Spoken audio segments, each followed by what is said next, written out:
গতকাল মিশো থেকে একটা পার্সেল এসেছে, সেটা আর আমি ওপেন করিনি। ভাবলাম তোমাদের সঙ্গে একসঙ্গে শেয়ার করি। কেমন পার্সেলটা আমিও জানি না।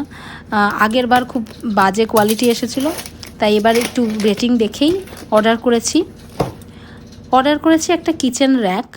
তো আমার যেই কর্নার, এই যে গ্যাসের কর্নারটা দেখতে পাচ্ছ, এই সাইডটা না ভীষণ মেসি হয়ে থাকে, মানে এই টুকটাক বেড়েই যাচ্ছে দিনের দিন।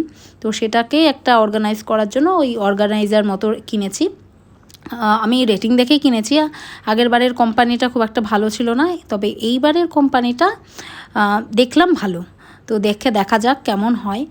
আর আনএক্সপেক্টেডলি এত ভালো কোয়ালিটি, আমি ভালো করে দেখলে বুঝতে পারবে যে এত ভালো ফিনিশিং। আর এই গাছটা এর সঙ্গে ফ্রি দিয়েছে। ফ্রিয়ের জিনিস ভালোই লাগে।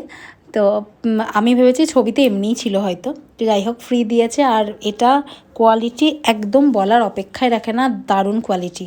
তো আমি আর অনির্বাণ মিলে সেট করলাম। অ্যাসেম্বল করা খুবই সহজ, কিন্তু একটা হেল্প লাগবে ওই দুদিকটা ধরে রাখার জন্য। তাই জন্য অনির্বাণ আর আমি মিলেই করলাম।